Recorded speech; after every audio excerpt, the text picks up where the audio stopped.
예전 중국의 한비자에 나오는 차칠이 이야기가 있습니다. 차칠이라는 사람이 어느 날 장에 신발을 사러 가려고 발의 크기를 본을 떴습니다.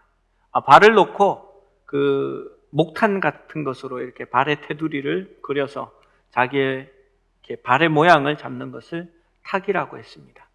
그런데 그가 막상 장에 갈 때에는 그 탁을 잊어버리고 빈손으로 가게 됩니다. 신발 가게 앞에 섰을 때에 탁을 집에 온 것을 깨닫고는 집으로 탁을 가지러 돌아갔습니다. 제법 먼 길을 되돌아가서 탁을 가지고 다시 장에 도착했더니 신발을 파는 장사가 이미 장을 파하고 떠나간 후였습니다. 그 사연을 듣고는 사람들이 말했습니다. 탁을 가지러 집에 갈 필요가 어디 있어? 당신의 발로 신어보면 될 일이 아니요 라고 말했습니다. 그러자 차칠이가 대답했습니다. 아무려면 발이 탁보다 정확하겠어 라고 말입니다. 여러분, 이 이야기를 한번 생각해 볼 필요가 있습니다. 탁은 형식과 틀, 전통을 새겨놓은 것입니다. 권위가 높은 집단일수록 의식이나 형식, 전통, 권위들을 중요시 여깁니다. 그리고 이러한 형식과 규정을 중시하면서 이것들을 탁이라 볼 수 있는데요. 탁이 중요하고 힘을 가지는 것은 그것이 실제의 그 무엇을 나타내기 때문입니다. 그런데 이러한 탁이 실제보다도 더 중요하게 되는 일이 우리의 신앙에도 많이 있는 것 같습니다. 여러분, 예배의 기준에 있어서도 마찬가지이지요. 실제로 예배는 그 틀을 완벽하게 정하지 못하고 우리 웨스트민스터 예배 모범에 보면은 그것을 모범이라고 말했습니다. 왜 모범이라고 말했냐 하면 이 정도의 기준을 가지고 드리면 좋은 예배다라고 말하는 것이지요. 그런데 이 탁이 중요해져서 꼭 그렇게 예배 드리지 않으면 문제가 있는 것처럼 여겨지게 됩니다. 과거 신앙들을 생각해 보면요, 중세 캐톨릭 교회는 평신도들에게 성경 읽을 권리를 주지 않았습니다. 성경은 라틴어로 되어 있고 미사는 알아들을 수 없는 언어로 드려지게 되었습니다. 찬송도 성도들은 부를 수 없었습니다. 찬송은 변성기 이전에 남자 아이들의 목소리로만 불려질 수 있었습니다. 그리고 악기도 사용할 수 없었습니다. 실제 피아노가 우리 예배에 올 때만 해도요, 얼마나 많은 논란이 있었는지 모릅니다. 술집에 있는 악기가 왜 교회 예배당에 들어와? 라고 했었지요. 그 다음 신디사이저가 들어올 때에 또 논란이 있었고요. 드럼은 말할 것도 없었습니다. 그런데 이제 이러한 악기들이 우리 예배의 한 자리를 차지하고 있습니다. 찬송과 말씀을 성도들에게 돌릴 수 있었던 것은 참 큰 의미였습니다. 처음에 찬송을 성도들에게 돌려주기 위해서 그 당시에 불려지던 민요와 유행가들의 곡조에다가 찬송시를 붙여서 지금 우리가 부르는 찬송가가 모여지게 된 것입니다. 이러한 찬송가들을 살펴보시면 그 곡들이 1700년대, 1800년대의 노래들이 많이 있습니다. 지금으로부터 약 250년, 300년 전의 노래입니다. 그리고 이 노래들은 신앙의 탁이 되어서 우리가 예배에 부를 수 있는 노래의 틀이 된 것입니다. 그런데 이 탁이 300년이 되고 나자 우리 젊은이들에게는 전혀 불러보지 않은 생소한 형식과 가락의 노래들이 된 것입니다. 여러분, 내 삶과 내 생활이 예배가 되기 위해서는요, 내가 현재 살아가는 삶을 그대로 하나님 앞에 드릴 수 있어야 합니다. 그런데 교회에 가서 찬양하기 위해서는 옛날 곡들을 새로 배워야 하는 그런 입장이 된 겁니다. 찬양하기 위해서 노래를 택한 것이지 그 노래를 하기 위해서 찬양을 하는 것은 아니거든요. 핵심이 바뀌어진 겁니다. 제가 군대에 있을 때 제일 널널한 보직이라고 하나요. 그래서 부대 교육이 있을 때마다 부대 이렇게 대표로 그 교육들을 받으러 가곤 했습니다. 어느 날은 민요 부르기 교육에 제가 동원이 됐습니다. 그 민요를 그때 가서 배웠던 것을 지금도 생각이 납니다. 한산섬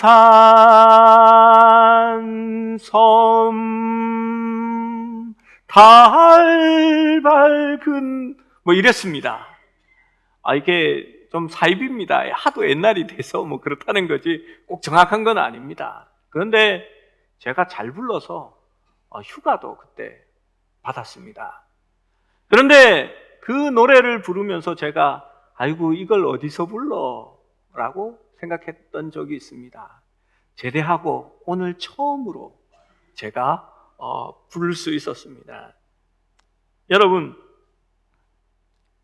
젊은이들이 교회에 들어와서 찬양하기 위해서 자기의 몸에 맞지 않는 새로운 노래들을 배워야 한다면 이게 진정한 찬양일까요? 아니면 타기라고 말할 수 있을까요? 우리는 찬송가가 익숙합니다. 저도 모태신앙이고 교회 안에서 자랐기 때문에 대부분의 찬송가는 매우 익숙한 노래입니다. 그런데 저는 되도록이면 새로운 곡들을 섞어서 예배하고 찬양하려고 노력합니다. 왜냐하면 다음 세대가 자신의 삶으로 노래하고 찬양할 수 있기 원하기 때문입니다. 여러분, 왜 율법이 문제가 되었을까요? 바리새인들과 서기관들의 신앙이 왜 오늘 말씀처럼 화 있을진저라고 책망을 들어야 했을까요? 이들은 신앙의 근본적인 것들보다는 탁을 더 중요시하고 그것을 보존하는 데 관심이 있었기 때문입니다. 오늘 우리가 읽은 말씀에는 화 있을진저라는 말이 3번이 등장합니다. 오늘 설교에 화 있을진저 1 이렇게 제목을 정한 것은 다음 주에 화 있을진저가 또 나오기 때문에 다음 주에 2로 그렇게 하려고 생각했습니다. 우리 13절에 첫 번째 화 있을진저가 나옵니다. 같이 한번 읽어보겠습니다. 시작. 화 있을진저 외식하는 서기관과 바리새인들이여, 너희는 천국 문을 사람들 앞에서 닫고 너희도 들어가지 않고 들어가려 하는 자도 들어가지 못하게 하는도다. 두 번째 화 있을진저는 15절에 나옵니다. 함께 봅니다. 시작. 화 있을진저 외식하는 서기관과 바리새인들이여, 너희는 교인 한 사람을 얻기 위하여 바다와 육지를 두루 다니다가 생기면 너희보다 배나 더 지옥 자식이 되게 하는도다.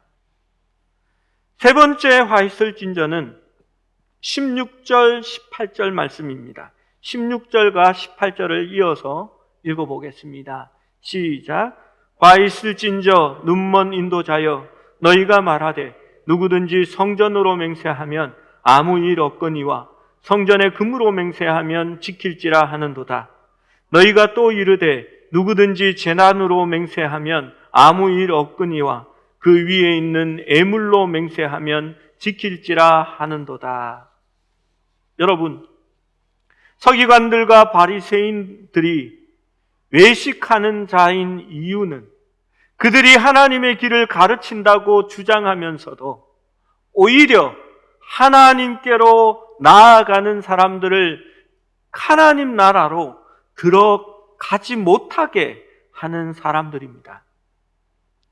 여기에서 문제는 그들이 신앙의 본질을 보는 것이 아니라 신앙의 부수적인 행위만을 보고 있다는 사실입니다. 여러분, 그들은 바로 믿기 위하여 종교적인 많은 행위를 만들었고 그 행위를 강조했습니다. 그런데 그 행위는 하나님 나라에 들어가는데 별로 도움이 되지 않았습니다. 여러분, 율법이라는 것이 행위를 규제합니다. 이런 것을 행하면 의롭고 이것을 행하지 않으면 부정하다라는 것을 가르칩니다. 그리고 율법은 다 모아서 이 모든 것을 다 지켜 행하지 않으면 결탄코 의롭지 못하다라는 것을 말합니다. 여러분, 그 율법의 행위를 우리가 다 지킬 수 없습니다. 그래서 율법이 궁극적으로 우리에게 가르쳐 주는 것은요, 우리가 행위로서 그것들을 지킴으로써 의롭게 될 수 없다라는 것을 가르쳐 주는 것입니다. 내가 살아가는 삶이 아니라 하나님을 의지하고 주님을 믿을 때에 율법의 요구를 이루게 하는 것이지요. 그래서 율법이 아니라 그리스도로 말미암아 구원을 얻는다라는 것을 알게 하는 것입니다.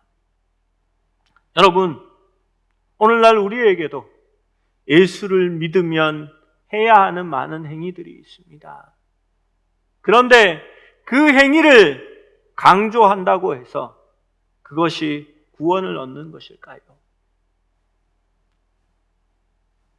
우리가 바른 신앙을 갖지 못하는 것은요, 어쩌면 우리가 바른 신앙으로 우리를 인도해 준 사람들이 별로 없었기 때문입니다. 저는 저의 신앙을 생각해 봅니다. 어릴 때부터 교회에 다녔습니다.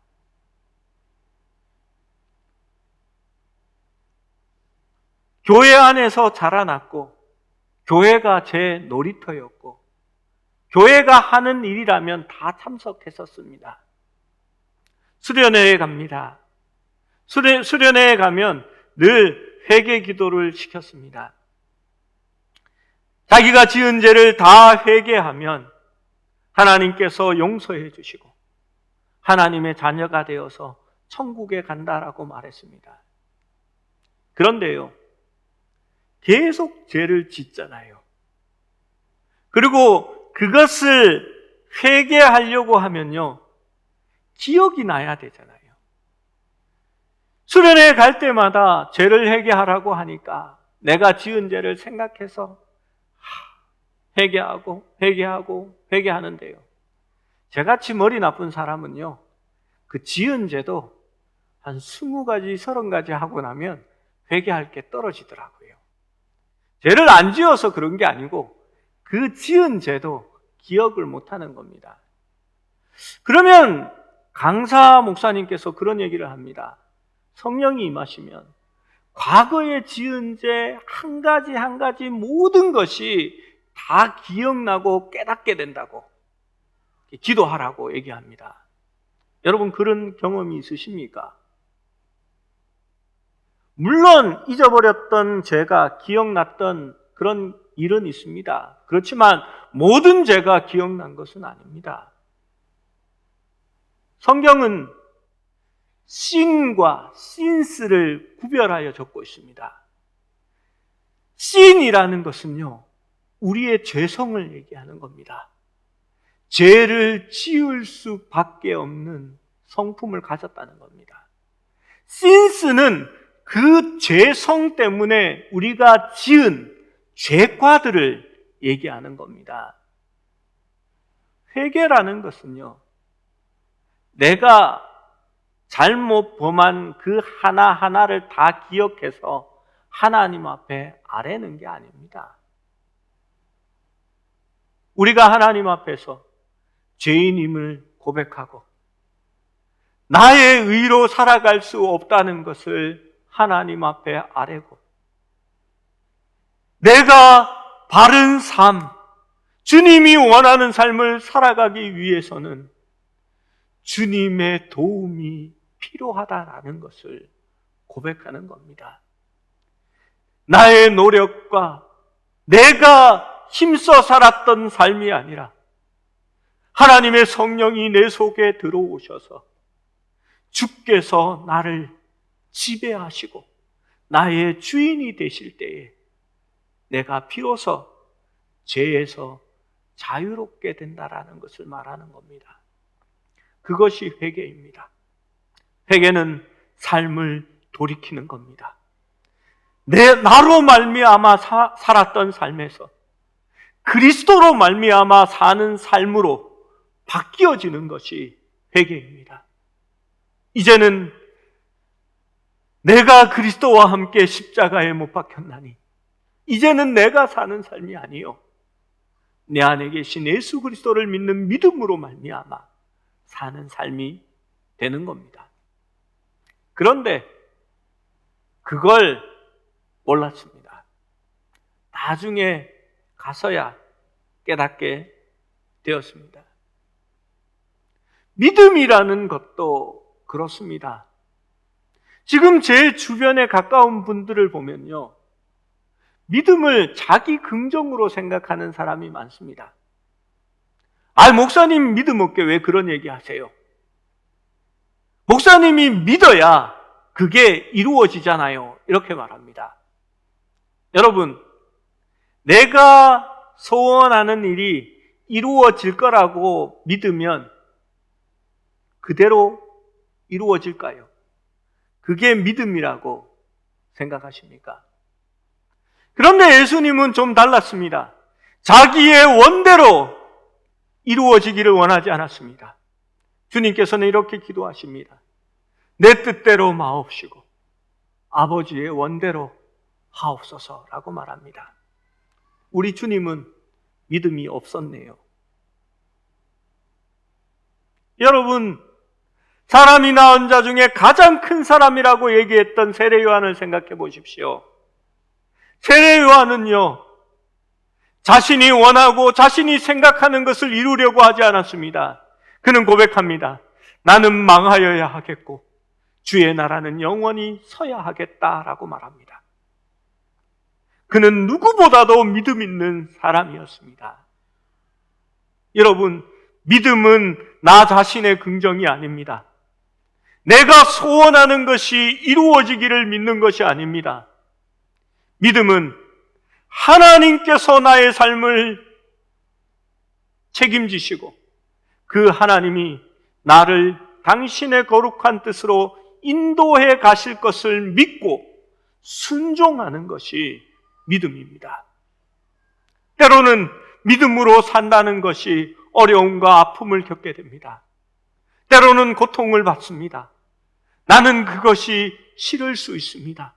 그러나 믿음 때문에, 복음 때문에 때로는 손해보고 때로는 핍박받아도 아멘으로 받아들일 수 있습니다. 왜냐하면 하나님께서 책임지실 것을 믿기 때문입니다. 여러분, 긍정의 힘이라는 책이 왜 받아들여지고 유행하게 될까요? 내가 긍정하는 것은 믿음이 아닙니다. 나의 믿음은 주께 있는 것이지 내게 달려있지 않습니다. 그런데 잘못 배우면요, 이것이 잘못 배운 것을 더 열심히 믿으면 그것이 더 문제가 됩니다. 중요한 것은요, 방향입니다.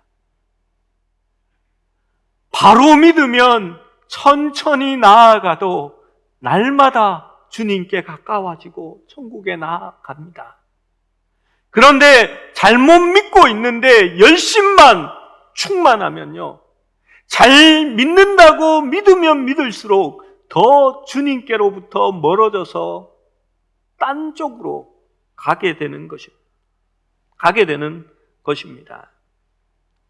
여러분, 그래서 예수님은 이 서기관과 바리새인들에게 말합니다. 화 있을진저 너희여 라고 말합니다.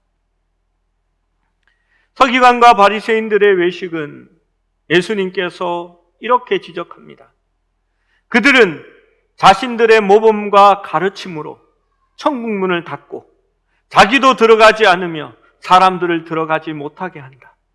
두 번째로 교인 한 사람을 얻기 위하여 곳곳을 두루 다니지만 결국 지옥 자식으로 만들어버린다. 세 번째로 그들은 자신들에게 맞게 맹세하고 그 맹세를 바꾸고 또 자신들이 그것을 지키지 않을 면목도 만들어낸다라는 것을 지적하셨습니다. 여러분, 서기관과 바리새인들은 무지한 백성들에게 말씀을 바로 가르치고 그리스도를 만날 수 있도록 인도할 책임이 있었습니다. 그런데 이들은 오히려 주님이 오셨을 때에 주님을 사람들이 만나지 못하도록, 예수님을 따르지 못하도록 방해하는 일들을 하고 말았던 것입니다. 그것이 예수님 당시에만 그랬을까요? 역사를 바라보십시오. 십자군 원정이 있었습니다. 십자군 원정에 참여하면 면죄부를 얻게 되고 구원을, 천국을 갈 수 있게 된다라고 말했습니다. 많은 백성들이 십자군 원정을 떠났습니다. 이교들에게 빼앗긴 예루살렘을 탈환하기 위해서 전쟁을 일으켰던 것입니다.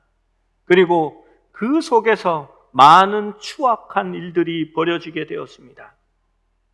여러분, 십자군 전쟁에 참여한 사람들이 모두 천국에 갔을까요?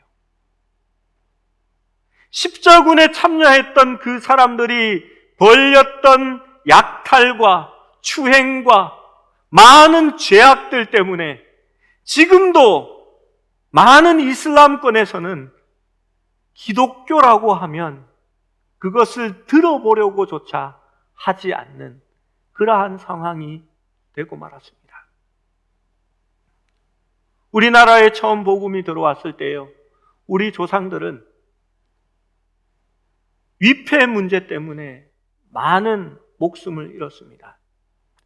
조상의 이름을 나무에 새기고 그것을 붙여서 거기에 절하고 제사하는 모습이 복음과 맞지 않다라고 생각해서 우리의 조상들이 그것을 하지 않았습니다. 그것 때문에 우리가 역사책에서 배웠던 많은 박해들이 일어났고 수많은 사람들이 목숨을 잃었습니다.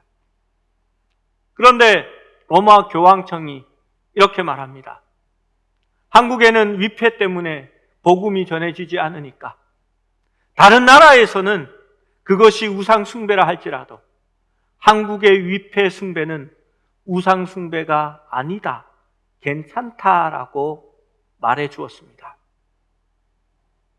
여러분, 그것이 진짜 괜찮은지 아닌지의 문제를 떠나서요, 앞서서 신앙 때문에 목숨을 잃어야 했던 그 사람들은 과연 무엇입니까?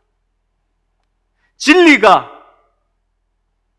이렇게 하면 변하고 저렇게 하면 변하고 여기서 털리고 저기서 털리라면 과연 그들이 말하는 하나님은 신실하신 하나님이라고 말할 수 있을까요?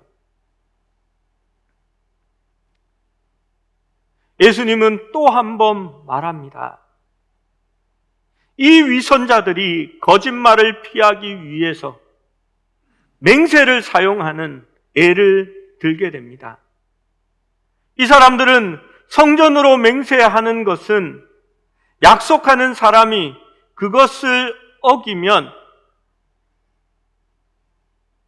그 성전의 금으로 맹세하지 않았기 때문에 그거는 맹세가 아니다, 어겨도 괜찮다라고 말합니다. 제단에 맹세한 사람들은 제단 위에 제물을 두고 맹세하지 않았기 때문에 그 맹세는 지키지 않아도 괜찮다라고 말합니다. 여러분, 맹세의 조건이 그 맹세를 중요하게 만드는 것일까요? 예수님은 이런 사람들을 보고 눈먼 사람이라고, 보지 못하는 장님이라고 말하고 있는 것입니다. 여러분,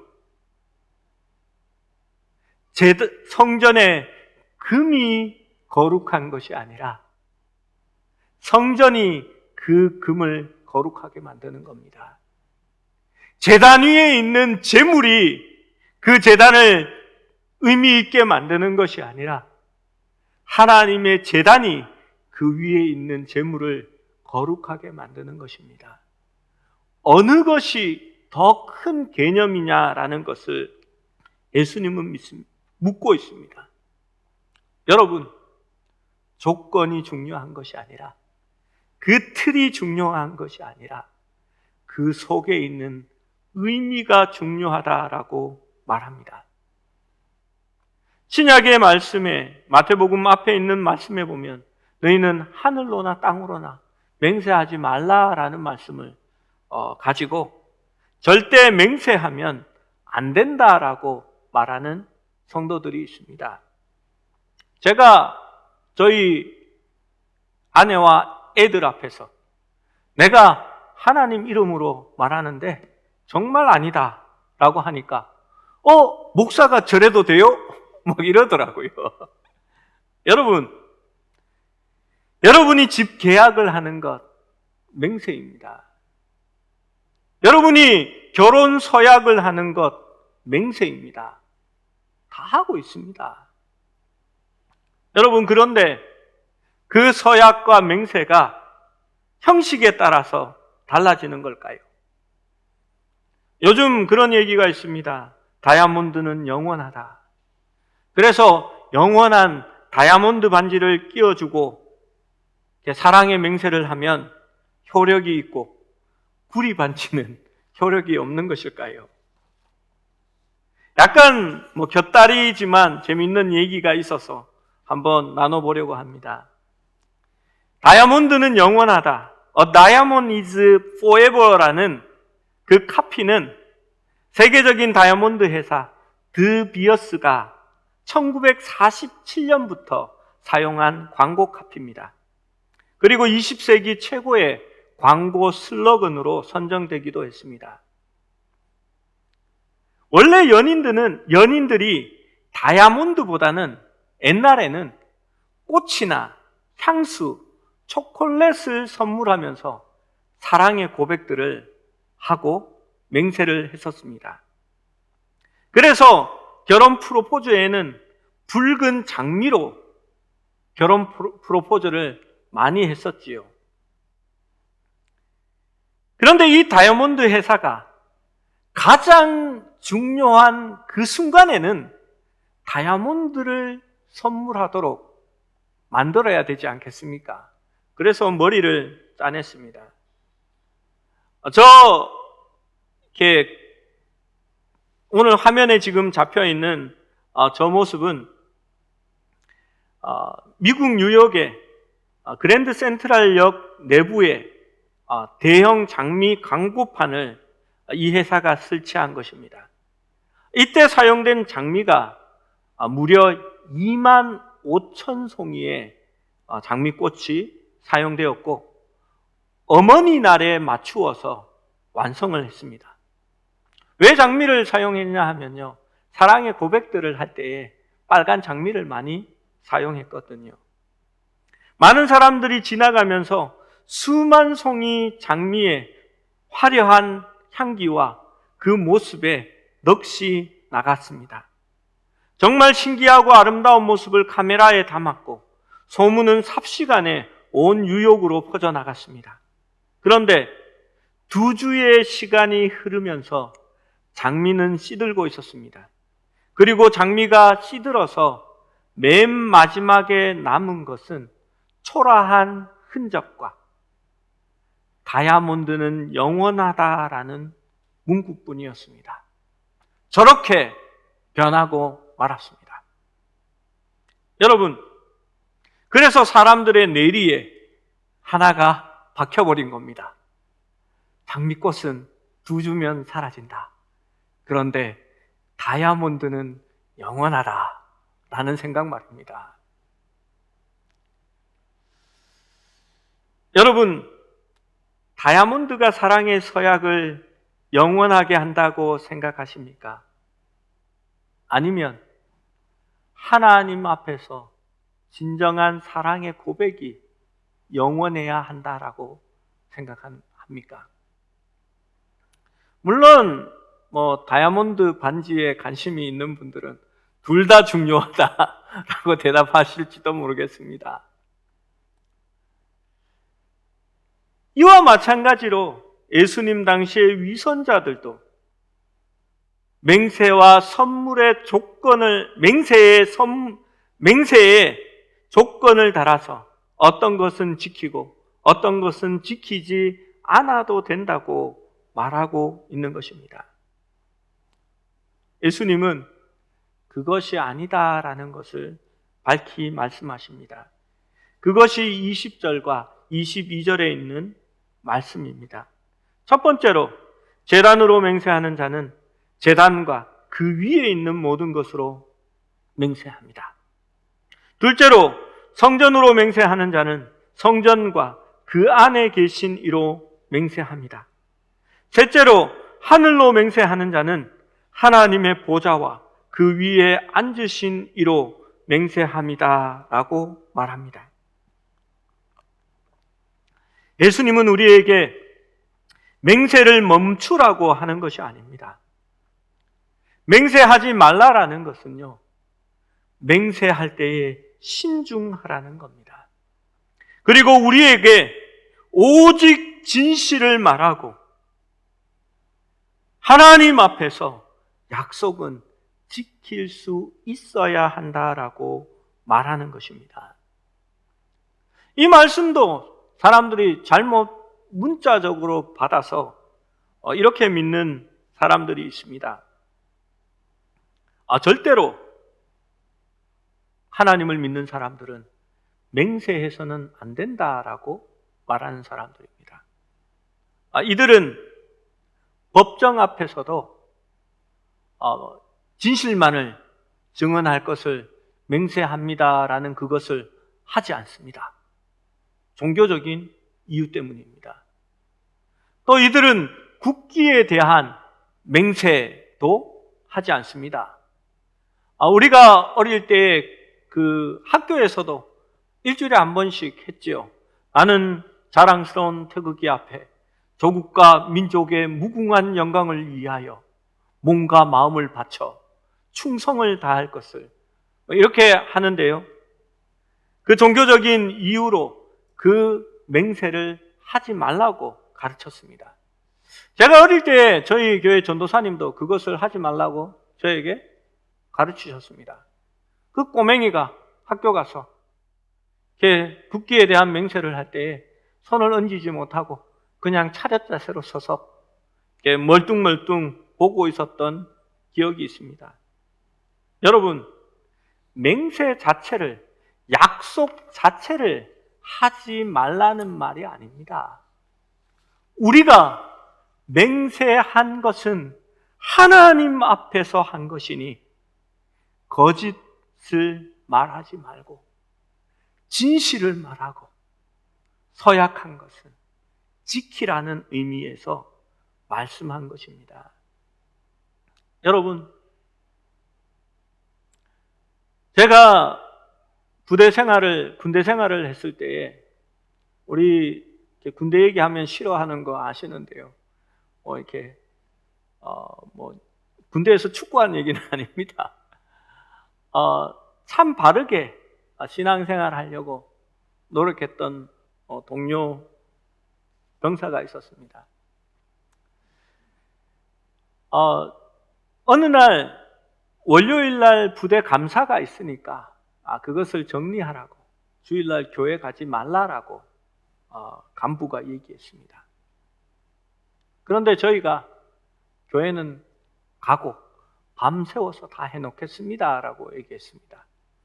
군대는 명령에 그냥 복종하기를 원하잖아요. 그러니까 교회 가지 마 했습니다. 저희는 교회는 가겠습니다 라고 했습니다. 그래서 정말 먼지 나도록 엄청 맞았습니다.